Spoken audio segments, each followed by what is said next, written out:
বলছে আজকের বৈঠক এটা ঐতিহাসিক জায়গা। ডক্টর শ্যামাপ্রসাদ মুখার্জির নেতৃত্বে 1946-এর 4 এপ্রিল থেকে 6 এপ্রিল 6 এপ্রিল এখানে পশ্চিমবঙ্গ ভারতভুক্তি রেজুলেশন পাস হয়েছিল, যার মূলে 1947-এর 20 জুন আমরা বাঙালি হিন্দুদের হোমল্যান্ড পেয়েছিলাম এবং আমাদের পূর্ব পাকিস্তান অর্থাৎ পাকিস্তানে তদানীন্তন আজকের বাংলাদেশে যেতে হয়নি। আমরা পশ্চিমবঙ্গে ভারতে বসবাস করছি আজকে।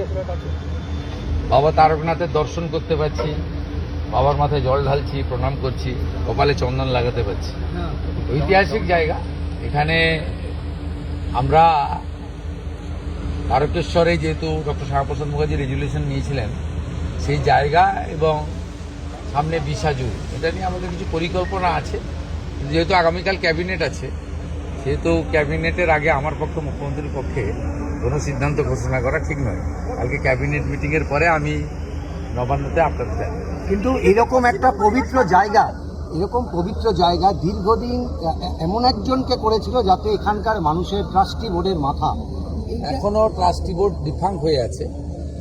আমি আজকেই মাননীয় মন্ত্রী অগ্নিমিত্রা পাল এবং প্রধান সচিবকে নির্দেশ দেব যে এখানে একজন এডিএম আছেন অনুজ প্রতাপ, তাকে আমরা প্রশাসক করছি।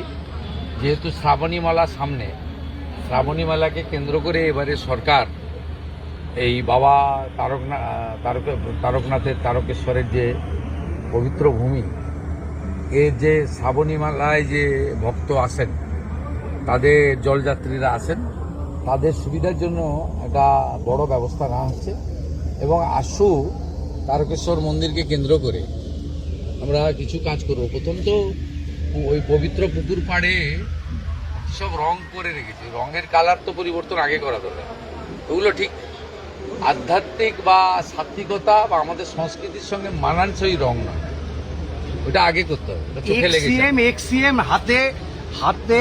এক্সিএম হাতে সংবিধান নিয়ে হাঁটছে, বলছেন পশ্চিমবঙ্গে গণতন্ত্র বিপন্ন। আমাকে কি একটা ছবি পাঠিয়েছিল? এত দুরাবস্থা আমি জানতাম না।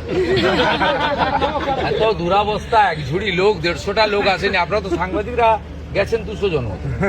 আপনার 200টা সাংবাদিক না থাকলে তো আর করুণ অবস্থা।